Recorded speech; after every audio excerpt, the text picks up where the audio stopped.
Olá! Hoje estaremos na nossa segunda aula dando continuidade ao aprendizado de redes IP, falando especificamente sobre a criação de subredes IP na versão 4. O uso de subredes é o método usado para gerenciar endereços de rede IP, através da divisão de uma rede IP versão 4 de classe A, B ou C em redes menores ou subredes. Este método de dividir classes inteiras de endereços de rede em pedaços menores contribuiu para que não ocorresse o esgotamento completo dos endereços IP versão 4. É impossível abordar TCP/IP sem mencionar as subredes. Como administrador de sistemas, é importante você compreender a utilização de subredes como uma forma de dividir e identificar redes independentes através das redes locais, das redes LANs. Nem sempre é necessário dividir uma rede pequena em subredes. Entretanto, para redes grandes ou extremamente grandes, a divisão em subredes é necessária. Dividir uma rede em subredes significa usar a máscara de subrede para dividir a rede em segmentos menores ou subredes, mais eficientes e mais fáceis de gerenciar. Um exemplo semelhante seria o sistema telefônico brasileiro, que é dividido em códigos DDD, prefixos e números locais. O administrador do sistema precisa resolver essas questões ao adicionar e expandir a rede. É importante saber quantas subredes ou redes são necessárias e quantos hosts serão necessários em cada rede ou subrede. As subredes não ficam limitadas às máscaras de redes padrão classes A, B ou C, fornecendo maior flexibilidade no projeto das redes. Os endereços de subrede incluem a parte da rede, mais um campo de subrede e um campo do host. O campo da subrede e o campo do host são criados a partir do host original. Para criar um endereço de subrede, um administrador de rede toma emprestados alguns bits do campo do host e os designa como campo da subrede. Vamos analisar um caso hipotético. Em um hospital que você presta assistência técnica na rede de computadores, os usuários começaram a reclamar que o acesso à rede estava ficando muito lento. Foi feito um levantamento e, afastando-se outras possibilidades, tais como vírus se propagando pela rede, conexões de cabeamento impróprio, etc., chegou-se à conclusão que o tráfego ocasionado pelos arquivos digitais das imagens de ultrassonografia, ressonância magnética, raio-x, estavam causando a lentidão em toda a rede do hospital. Neste caso, a solução mais recomendada é dividir, segmentar a rede de tal forma que os equipamentos que gerem imagens digitais fiquem em um segmento e os demais hosts da rede fiquem em outro segmento. Na sua rede original, não segmentada, você utiliza a rede de classe C 200.209.46.0 com máscara 255, 255, 2550, conforme já estudamos na aula de número 1. Precisamos dividir esta única rede para efetuar o endereçamento de duas redes distintas, criando duas subredes.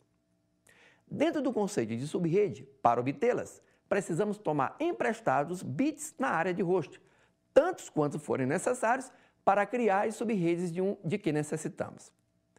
Tenha em mente que a máscara de subrede também deve obedecer à tomada de bits, pois, na verdade, é a máscara de subrede que indica quantos bits foram tomados para a criação de subredes. A máscara de subrede indica, portanto, até onde a rede e subrede vai. E a partir de hoje, você não deve analisar o endereço IP versão 4 sem sua máscara de subrede e vice-versa. Neste caso, como são apenas duas subredes, basta que tomemos um bit da parte de host, pois com um bit podemos ter duas combinações, 0 ou 1. Veja a figura. Nos concentraremos no quarto octeto. Nele tomamos um bit do campo de host para formar as nossas duas subredes. Para indicar esta tomada de um bit, a máscara de subrede, no primeiro bit mais significativo do quarto octeto, foi setado com 1. Desta forma, a máscara de subrede passou a ser 255, 255, 255, 128. Agora, 255, 128. Como o conceito de rede nos diz que para achar o endereço da rede devemos preencher com zeros a parte de host, zeramos todos os bits que não foram tomados para criar subredes, resultando nas subredes 200, 209.46.0 e 200, 209.46.128 com máscara 255, 255, 255, 128. Observe que a nossa primeira subrede se confunde com a rede original sem a criação de subredes. Este é um dos motivos para que você deva sempre analisar o endereço IP versão 4 juntamente com sua máscara de rede ou de subrede. Enquanto a rede não é segmentada, 200, 209.46.0 com máscara 255, 255, 2550, a nossa primeira subrede será 200, 209.46.0 com máscara 255, 255, 255, 128. O endereço de broadcast dessa nossa primeira subrede, conforme conceito, terá sua parte de host toda preenchida com uns binários, resultando um decimal 127. Logo, o endereço de broadcast da primeira subrede 200, 209.46.0 com máscara 255, 255, 255, 128 será 200, 209.46, 127. O endereço de host dessa primeira subrede será a faixa de endereços compreendidos entre o endereço da subrede e o seu número de broadcast, ou seja, 200, 209.46, 1 a 200, 209.46, 126, todos com máscara de subrede 255, 255, 255, 128. Observando agora a nossa segunda subrede, 200, 209.46, 128, com máscara 255, 255, 255, 128, teremos que o endereço de broadcast dessa segunda subrede será 200, 209.46, 255, uma vez que foram preenchidas com uns binários toda a área de hosts. O intervalo de host dessa segunda subrede será a faixa de endereços compreendidos entre o endereço da subrede e seu endereço de broadcast, ou seja, de 200, 209.46, 129 a 200, 209.46, 254, todos com a máscara de subrede 255, 255, 255, 128. Tendo todas essas informações sobre as nossas duas subredes, resta-nos calcular quantos endereços de hosts cada segmento vai endereçar, ou seja, quantos micros, tablets, servidores, impressoras de rede, etc., podem ser plugados em cada segmento. A fórmula é 2 elevado a n-2, onde o primeiro algarismo 2 é a base binária, n é igual ao número de bits na parte de host, e o segundo algarismo 2 são os endereços de rede e broadcast que não podem ser endereçados a hosts. Como temos 7 bits no campo de host de cada subrede, teremos à nossa disposição 126 endereços IP versão 4 por subrede. Eis a fórmula da qual falamos. Por fim, para que as duas redes se comuniquem quando necessário, um roteador deverá conectar fisicamente essas duas subredes, através de duas interfaces físicas que farão papel de gateway padrão para cada subrede conectada. Estas duas interfaces do roteador, como estão sendo plugadas em duas subredes distintas, cada interface deverá ser configurada com o endereço IP versão 4 de cada subrede. Um segundo tópico que precisamos ver é o endereço IP público e privado. A estabilidade da internet depende diretamente da exclusividade dos endereços de rede usados publicamente. Endereços IP de rede duplicados impedem que o roteador realize sua função de selecionar o melhor caminho. Para cada dispositivo de uma rede, é necessário um endereço exclusivo. Foi necessário criar um procedimento que garantisse que os endereços fossem realmente exclusivos. Inicialmente, uma organização conhecida como Internic cuidou desse procedimento. A Internic não existe mais e foi substituída pela IANA. A IANA gerencia cuidadosamente o estoque de endereços IP para garantir que não haja duplicidade de endereços usados publicamente em todo o mundo.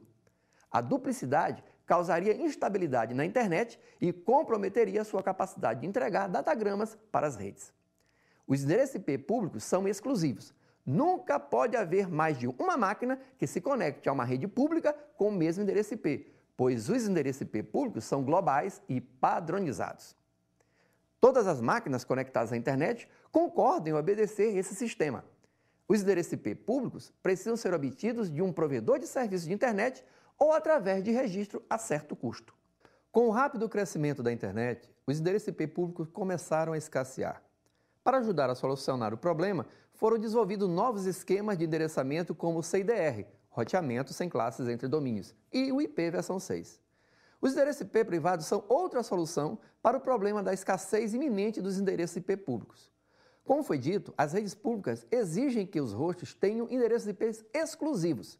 Entretanto, as redes privadas que não estão conectadas à internet podem usar quaisquer endereços de hosts, contanto que cada host dentro da rede privada seja exclusivo. Muitas redes privadas existem em paralelo com as redes públicas.